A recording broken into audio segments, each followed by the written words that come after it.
Line's good. Never on! Whoa. Hard! Hardly. Come on, Brent. Line's good. Got real close. The hair high, right? Try and hit 2/3. Have they saved it for her? Yes, they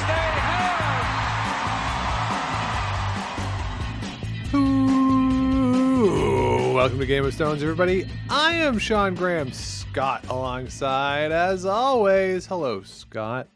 Sean, big day here. I don't know about you, but do you get a lot of curling texts from your non-curling friends? No. So today I got a text from my friend Cam, and he was like, "Oh, Scotty, is there going to be an episode of the Game of Stones podcast called Kelowna Controversy?" I said, "That sounds like we need to have an emergency session of the podcast." So here we are. And that's what I'm going to title it, which if you're listening, you know that that's what I titled it. So good job, Cam. Yeah, I'll let him know. I'll tell him to download it. So, Scott, here we are. It is Wednesday evening, just after 8 o'clock Eastern time as we record this. And let's get right into the main part, I think, of the controversy. And that is the sports network deciding to no longer air games from the Pan Continental Curling Championship, which is going on over in Kelowna. This was announced yesterday on Tuesday. And Scott, one of the things that we like about curling fans and the curling community is that nobody ever overreacts to broadcasting questions or broadcasting issues. Everyone is always very level-headed about it. Nobody ever overreacts to anything related to broadcast. So certainly the reaction mirrored that, but let's just go over it real quick. So the games on the weekend and Monday that were scheduled, so the men's and women's games on Sunday, so the men against Korea, the women against Japan for Canada, and then on Monday, Canada, Australia on the women's side, and Canada and the United States on the men's side. Those were shown on TSN as planned. But starting yesterday, they announced that all games, including playoffs and the medal games, are now going to be on streaming. And in the announcement, it says tsn.ca/the app. So I don't know if this means the TSN Plus, which is different from if you're a subscriber and can watch online. Yeah. So that I actually don't know, because what they put out just says tsn.ca, but in the release, they're saying TSN Plus. So that's a whole other issue. But Scott, they have moved everything off of TV online for streaming. Now, one of the things that has come out about this is that TSN was not particularly pleased with the quality of the WCF's production. I did watch some of the game Monday night, and as is the case for international world championships, Vic and Russ were on the call, clearly not there. And It was WCF production giving the feedback to TSN. They've done this for years and years and years. Not really ever in Canada, but it's a regular occurrence for overseas ones. I didn't really notice anything different. I don't think the WCF production is great anyway. So, TSN is the gold standard. Sportsnet's pretty good at it. The WCF does what it does. So that's the situation. Scott, what was your reaction to this bombshell? Yeah, I mean, I hadn't been able to watch any. It's like in real time this week. I've seen some games sort of on the replay and on the DVR, but my initial thought was, oh, that's too bad, because the playoffs are sort of what you want to show. My next thought was like, what does TSN have that's going to draw more eyeballs than this? No. Last night I was on the TV, and there was a basketball game between the Knicks and the Cavaliers, I think, on TSN, and I thought, Okay, I mean RJ Barrett, I guess, but curling is sort of one of their things that they do the best and does draw eyeballs. Even this kind of event early in the season, when it's Canada playing against other countries, it tends to be more highly rated than an event like the slams. Yeah, people like to see Canada. This kind of takes the place a little bit in terms of the inventory for TSN of the Canada Cup. It's a little earlier, obviously a month earlier, but it kind of does take a bit of the inventory. They were not going to show all of the games. When you look at the teams that are in the A side of this, the games against Guyana, Chinese Taipei, they weren't going to be shown. They're only going to show the games against teams that you're familiar with and you wouldn't expect a blowout. So Korea, Japan, the United States, those are the games that people are going to see. But you're right. It's one of these things that people are going to tune in. There really is no production cost for TSN other than Vic and Russ calling the game and some producers and such being there or in the studio in a truck with them. So it's really one of those things. It doesn't seem like it was a cost factor, but if they were that dissatisfied with what was coming out of Kelowna from the WCF that they didn't feel, or that they felt potentially it would compromise the integrity of the channels, that's a real problem. Yeah, that is a real problem. And so we haven't talked, Sean, you and I, about the recast situation. We have not. With the WCF not having sort of that dedicated home anymore for their feeds, does the quality suffer given that they don't have an infusion of cash to help prop it up from that sort of broadcast partner? So I don't know what if the feeds are that bad, then TSN is well within the rights to not show it. The WCF did make a point of saying TSN was the only ones that had pulled out, and the games, for example, in Japan were still going ahead. In Korea, I think, were still being broadcast as per the plan. So yeah, I think for me, it was like, well, I was setting my DVR to record these games, and I think a lot of people would be in the same spot, right? The curling demo tends more to the people that have cable and are less inclined maybe to watch the game on the internet. I won't say less able, Sure. but less inclined to seek it out on a browser platform. So in that sense, I think it's too bad for those kinds of fans. It's too bad for me as that kind of fan at this point in my life, where it's just easier to do that than try to stream something at work. So Yeah, that I think yeah, it's really too bad, and it makes me question then what's going to happen for future WCF events in this year when those events get held outside of Canada. What is the policy for TSN going to be? Are they making this move now to try and make sure that the standards are higher for events later in the season? Sort of draw that line now and make sure that things get better? I don't know. What do you think? right. I don't know. I think that that could be part of what TSN is trying to do to send that message. I'm looking at their schedule right now for tonight. So currently the Bucks and the Raptors are on. The AEW Wednesday show is on. They're showing WTA tennis from Cancun, it looks like. They have Atlanta United against the Columbus Crew going on. So that's what's on the network at this moment. All of those things, with the exception of the tennis, will be done by 10 Eastern time. So, that is a slot, and there is a game tonight on the men's side for Canada that would have been on TV. Yeah. So those are slots where, yeah, you could put it in their schedule. It does say TSN Plus for the game tonight, which is, as I say, different from just normal TSN that you can stream if you have a subscription to the TV. It's more complicated than I think it needs to be for TSN. But hey, Bell So Media, they got to get their bread.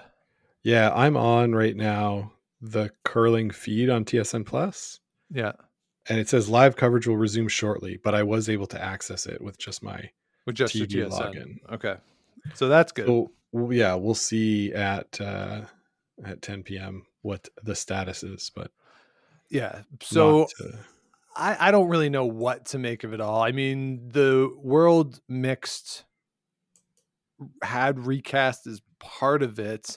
This new reformed recast that is different owners, but the model is similar. So I didn't try to watch any of the games from that, to be honest.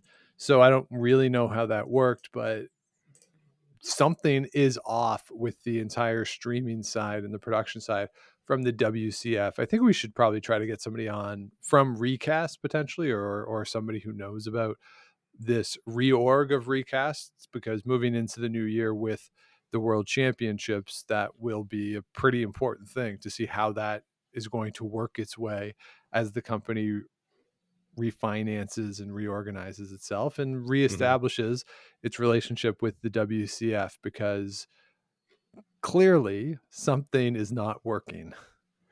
Yeah, yeah, and it's really too bad because curling, as we've mentioned, is such a good TV sport, Yeah. and when done right, games they're really engaging. You can hear the athletes, you know what they're thinking. Like it's just so good on TV, and the fact that we haven't been able to find a business model that will work for everyone to Yeah. get this product into people's eyes is really sad, I think. Yeah. I don't know if you want it in your eyes. I think you want it in front of your eyes. No, I want it in my eyeballs, Right in man. my eyes. But this also speaks to some other issues going on with the Pan Continental Curling Championship. Last night, apparently, Brad Gushue and his team were told that they were not to wear thermals under their uniforms. Brad Gushue did talk before the event that he doesn't really like being in curling clubs. Apparently, they get a little chilly. I guess that must be one of the reasons. But they were told no thermals under the uniform. The WCF tried to clarify today and said that if you are wearing thermals under your uniform that protrude out or that are visible, they have to be the same color as the rest of the uniform. What Team Canada was wearing did not comply with that rule. I know Jonathan has tons of stories about WCF uniform rules and how just arcane they can be. So this one seemed a little weird. Brad Gushue also ripped the WCF for the fact that the players have to warm up outside, that there's nowhere within the Kelowna Curling Club for them to have a space that they can warm up before the game. If you ever go to a Briar or a Scotties or a Grand Slam, try and get there right when the gates open if you're curious to see how players warm up, because a lot of them do some pretty extensive calisthenic type routines. Some will kick soccer balls around. Hacky sack is popular too. Yeah. So just to get the legs going a little bit. So it's not a case of, as we do usually, you get out there, cool the slider down, 2 slides. I take 2 slides, play the game. They're not doing that. So there's a little more into it. So if there's not space for them and they're being told to go outside, that doesn't seem great. So Brad Gushue is not really pleased with the World Curling Federation at this moment. Yeah, it's Devin Haru has the story about it. He's quoted as saying, "I'm a little angry." I'm upset. Insert the Drake music clip here. Yeah, and he also mentioned that the athletes aren't being paid to participate in this event. At least the Canadian athletes are not being paid. And having been told that they would be on TV to give their sponsors airtime, having that pulled out, midway through the week is also something that's upset Mr. Gushue. So, yeah, valid. All things valid, right? If you're an elite athlete and you're trying to perform at your peak, being able to do all of the things that you need to do to prepare to execute is important to having you be able to succeed. So yeah, not having space to warm up, having to share locker rooms that are cramped, because the women and the men are using the same locker rooms, even though they're alternating their time spots. So they don't have like the early access to get into the locker rooms if the draws are 2 hours apart. Yeah. And he also mentioned like they're selling tickets to this event, but his team's not getting paid. So who's getting that money? Yeah, not great. And so the WCF did say they were experimenting with curling clubs for some of these events that are, I would say, traditionally less well attended. This year. It's hard to have a tradition for an event that's in its second year, but it didn't do well last year. No. And it was in the Bubble Arena, the McPhail Center in Calgary. I'm sure for the buildings as well, they don't want to give up their building for, 10 days, 2 weeks to have not a lot of people come through when they can put junior hockey in there and they know it's going to draw probably better over, having 3 games over the course of a week, you'll draw more than you would for this kind of curling event. So it's a tough spot that they're in, that the WCF are in. But at the same time, I think what Brad is saying is that athletes should be the number one priority over catering to fans or trying new things. Right. And I think I would disagree a little with Brad Gushue on that. I think they have to try new things. I don't think, yes, obviously the athletes are important and need to be taken into consideration, but there also needs to be consideration for, like, because honestly, if you were to say poll some of the athletes, they would probably say no time clocks, for instance, because like I'm sure if you told Kevin Cooey, hey, no time clock, he'd be in on it. He would vote for that, right? And that would be terrible for fans because we would still be at the Canadian Tire Center in the 2017 Olympic trials final. It would still be going on. So, like there are things that athletes don't like that are good for fans, that are good for the sport. They don't always work in conjunction together. And in terms of the athletes being paid, let's just point out that this is a delightful tradition amongst Olympic sports, Olympic specific sports. So not professional sports that also participate in the Olympics, but purely Olympic sports, which curling is now one, because when you go to the Olympics, you don't get paid either. And the IOC has made billions and billions of dollars off of not paying its athletes. So this is something that Olympic sports seem to justify their own existence by saying, well, we can't pay the athletes because otherwise the sport wouldn't run and this. And I don't know how true that is for this particular event. At the very least, you can have prize money and basically turn it into a cash spiel. You can do that and ensure that there's some form of compensation for these folks. I think one of the challenges associated with that model, though, is that essentially everybody can sign up and play in this. So the teams in the B side, like, since there is really no qualification process to enter the event writ large, there is a process to get into the A side. Yeah. How do you kind of manage that? I don't really know. I don't know what the financial realities are. I'm convinced that this is not a revenue generating event for the WCF at this point. No. And it is only the second year of it. We didn't like it when they announced it. The Pacific Asia Championships were an established thing. It was fun. People liked it. It was different from the Euros. And then you had this America's Challenge thing. I mean, when you look at, and we'll talk about it in a minute, some of the teams on the B side and some of the results, that probably doesn't happen in the America's Challenge system. But at the same time, you also pulled the plug on an event that a lot of folks liked and had some regional staying power to it. I don't know if it was a revenue generating event for the WCF either, though, which is probably one of the reasons they went to this model, thinking that, hey, if we have a somewhat major event in Canada every year, that's another dip into the Canadian market. But thus far, it has not worked. That doesn't mean it won't work in the future. But so far, it's not going great. Not great, Sean. Not great. And we should say, uh, that Brad Gushue did say that the volunteers have been good, and he really likes the club, and the people are great. But he's really it's aimed at the WCF. Yes. His ire. Yes. I would not be surprised either if behind closed doors, he and Carrie Anderson are giving some side eyes to the folks at Curling Canada as well. Yep. Yeah. That Sean, you Yeah. tweeted something from our account that their statements on the TSN had been exact same words.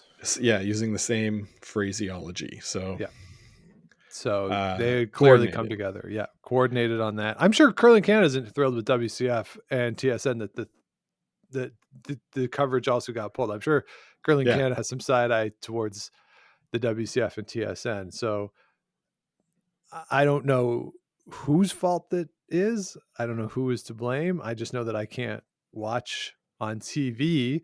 And for as much as everyone likes streaming and the accessibility of streaming, I think it was Colin Hodgson today, and apologies if it wasn't, tweeted something about the accessibility of streaming, that you can basically find any game or most games now. And even if it's not streamed in a high quality way, even if it's a stationary camera, a lot of clubs have that. There is a certain consumer choice element to streaming that does not exist when a game is broadcast. And that's 100% true. What is also true, though, that the thing that I don't like about streaming, so if you take tonight, for instance, after we finish this, I'm going to edit it together. And yeah, I do edit it, even though some people might not believe that. I'm going to edit this a little bit, and I'll flip between the end of the Raptors game and the World Series. Mm-hmm. When you're on a streamer, that's a lot. You can't really do that. That's hard to do. You have to sort of get out of the app, go into a different app. So that's one of the things for a sports fan, that when there is a night with multiple games that you want to kind of keep track of, you can do that pretty easily on TV. Now, the counter is get another TV and stream two things, or do one on your phone. Like, so there are ways to do it, but I kind of like the flip back and forth. Yeah, and you're right. It is easier to do that on the TV with the cable. Sean, at my house, occasionally I've set up two TVs to watch multiple football games, football, baseball, curling, football. I think famously we've watched some Scotties finals just before the Super Bowl. So, I had two TVs going. It's possible. It's not easy. And it's just like you end up focusing on one more than the other. And so it is nice to be able to just flip on the same screen. I often set up my laptop as like a third screen, if something's going on. But yeah, it's not for everybody, and not everybody can do that as easily as can, just flip back and forth. So, yeah. And I mean, the reality too is that when you look at streaming numbers on things that are accessible, like if you watch games when Curling Canada put them on YouTube, you can see the number of people who are watching it, and compare that to what the rating is when it's on TSN, and the number is not even remotely comparable. And it's still important to be on TV. That still does draw in more people than does streaming. Obviously, it's a transition. I think that transition is more in the United States than here, especially for sports fans. If you look at where sports are in the United States, if you want to see everything, you have to have like NBC and Peacock. You have to have CBS and Paramount Plus. You have to have Fox, ESPN, ESPN Plus, and TNT. Like, you need all of those things. In Canada, everything is kind of concentrated to Sportsnet and TSN. Yeah. So it's a little easier for us here, that if you have those two stables of channels, then you're doing pretty good and can see most things, with the exception of, I guess, MLS is exclusive to Apple worldwide. But other than that, like even the football games that are on Amazon and such, we can watch them here on TSN still. Yeah, I think some of the soccer is on DAZN without being available on TSN anymore. Champions League used to be on TSN. I think it's on DAZN now. But anyway, you're right. It is less a fragmented market up here. Yeah, I just think that it shouldn't be this big of a hurdle to clear to be able to see these things on TV. Given that streaming was promised to be like the great equalizer and democratize, the viewing of stuff and not be beholden to the cable companies. Well, now we're beholden to our ISPs and a bunch of different streaming services that cost $10-$20 a month. So it seems like to me it's all trending back towards the cable model of bundling. But what the hell do I know? I've just read some books by Jim Miller. That's probably as far as I go on it. One thing too, Sean, I walked into the Ottawa Curling Club on Monday night and saw the game on the TVs. And I don't think that many venues like this or sports bars are set up to be able to broadcast things that are on, Apple or on TSN Plus. So you're not going to be able to have the casual viewer who's going into a bar one night and say, oh yeah, the curling's on. Like it won't be on. It won't be on at your local curling center after the game. So a tough blow there too. Yeah, I think that's the one thing about streaming that is important to keep in mind, that you have to seek it out. That if you're at home, and this is something that, again, and I realize that people getting cable, that those numbers continue to decrease, but that is one of the things that you can find casual fans who could be flipping around or just looking for something. Okay, they land on this and they stick with it. On streaming, where people have to seek you out, nobody's kind of just finding you and sticking with it. So that whole market goes away, whether or not that's a significant enough thing. But the reality is that it means that the subsidies that came from people buying cable and not watching certain channels, those go away. So those people who want to consume those products are going to have to spend more because we're not being subsidized anymore. So that's sort of the reality of it. And I don't know, brave new world, Scott. Sure is, Sean. It sure is. All right, so let's talk about the games, because games are going on. We'll talk about this real quick, because by the time most people are listening to this, it'll be different. But as we sit here, let's start on the men's side. Korea and Canada Korea's 5-0, Canada 4-1. Canada is in. They have clinched. Japan also 4-1, but Canada clinched because they beat Japan. Canada's loss did come to Korea. The next spots are between the United States and New Zealand, who have yet to play. They play on Thursday afternoon. In the interim, New Zealand plays Korea and the United States plays Japan. So a couple interesting matchups there as we head into the final day of the round robin on the A side.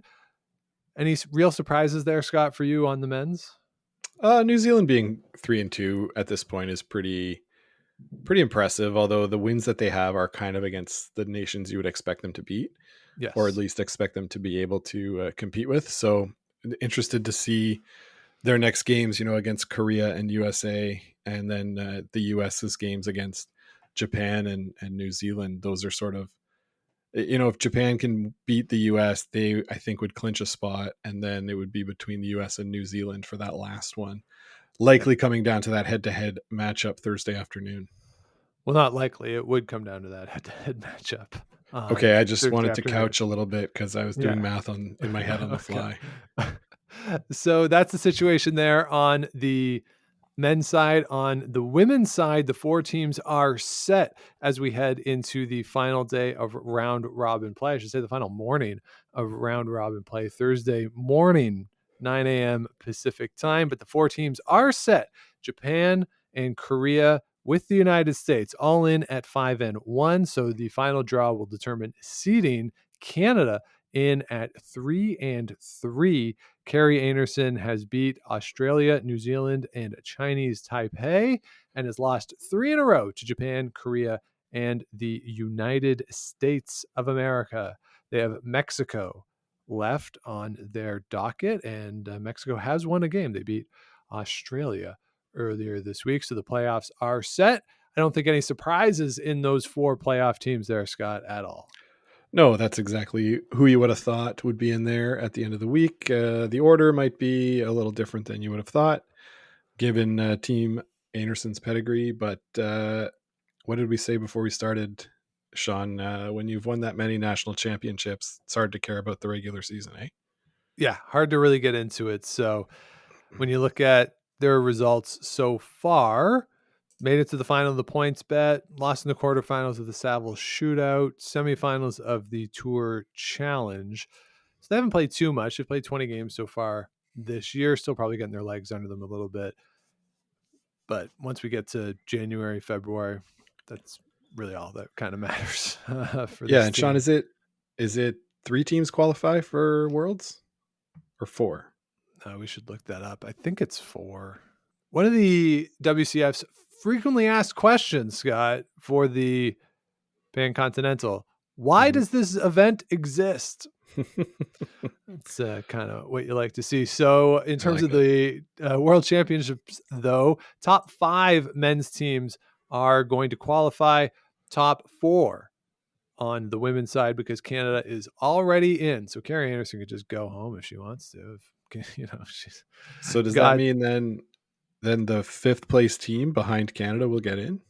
Yes, 4 spots are available here. Yeah, because Canada already has one. So that matchup now, it's New Zealand and Chinese Taipei. Both are 2 and 4 on the week so far. They both have tough games, with the Americans for New Zealand and Korea for Chinese Taipei. Australia has Japan, and Mexico, as we say, has Canada. So I would say right now, New Zealand is in the pole position because they have the tiebreaker against Chinese Taipei for that world championship spot. On the men's side, New Zealand and the United States are in. Probably. Yeah. So yeah, the and New Zealand on the women's side has the draw shot challenge against both Australia and Chinese Taipei. So it looks like the world championship teams are set for the A side, with the 4 additional women's team and the 5 on the men's side. Over on the B side, only 3 teams are making the playoffs, at least in the women's. Yeah, because there's only 6 teams. Yeah. So over on the men's B side, China is in first place at 5-0. The Philippines 4-1. Hong Kong, our pal Jason, 3-2. He's tied with India, also at 3-2. Then Saudi Arabia, Mexico at 2-3. The Brazilians 1-4. Kenya looking for their first win at 0-5. Over on the women's side, 3 teams make the playoffs here. China and Jamaica, as we speak, are in. Jamaica is 4-0. Brazil and Hong Kong at 2-2. They play Thursday morning. Winner is in. Loser is not in. And China and Jamaica are playing for first place in the pool to get right to the final. But Scott, talked a little before we started to record. It's just kind of cool to look at a standing and see Jamaica 4-0 in curling. Pretty cool. Definitely. Yeah, it's really cool to see. I'm just looking at who this team is. It'll be really cool to dig in and see them, and if they manage to make it up to the A division next year, which I think they have with this performance. I'm really excited to learn more about this team. Yeah, so a really cool story there, skipped by Christine Hall, along with Madeline Spurgeon, Stephanie Chen, and Margot Shepard Spurgeon. So congratulations to them on a very successful week so far. Of course, have to see how it plays out. Playing the class of the B side to this point in China in that final round robin game, but at the very least, they will be in a semifinal. And I think if you told them at the start of the week that, hey, going to bed Wednesday night, worst case scenario for you moving forward is a semifinal, I think they definitely would have taken that. Oh yeah, for sure. I'd take that. Yeah, I'm not even in it, so I bet doesn't make sense. Whatever. you can only play who's in front of you. Exactly. Yeah. So, Scott, anything else from the Pan Continental Championship out there in Kelowna that has caught your eye? Not too much. I was gonna look at the weather in Kelowna because we've had some snow here, Sean, in Ottawa, and I thought that there was snow in the forecast there, but maybe I'm imagining things. Oh, there's highway alerts. That's what I was thinking. For like freezing rain on the passes. So anybody who's traveling to Kelowna this weekend, please be careful. Otherwise, no, not too much crazy coming out of it, other than what we've already talked about. So, Yep. Yeah, looking forward to playoff weekend. Yeah, should be a lot of fun. The sponge towels were there. Saw that on social media from the commercial. So that Ooh. was a thing that happened. I did like when I watched it, the setup that they did for the Kelowna Curling Club. It is clearly a curling club when you watch, Mhm. but they've covered up a couple of the sheets. They do have the divider for the house and stuff. So, I mean, it looks okay for TV. It's not an immediate from the overhead, oh God, that's a curling club. And so there is enough space, and they were bringing people in, kind of what they do in some of the provincial championships when they do them in clubs. On the end sheet, set up some temp bleachers, so you still have a bit of atmosphere in the building, which for the broadcast I think is helpful. Kind of dampens the echo a little bit, get some external noise, kind of nice for the ambiance of it. So it seems like, as Brad Gushue was saying, the curling club, the Kelowna Curling Club itself, and for the local organizers in Kelowna, have done a good job. And it's not really their fault that their facility is what it is, Mhm. that the WCF hasn't made accommodations for the players. So congratulations to the folks out in Kelowna for what they have been able to put together in what has seemingly been somewhat difficult circumstances. Yeah, absolutely. Yeah, you'd think though, with all that space saved by covering up a couple sheets, maybe the players could warm up in one of those areas, but who am I to say?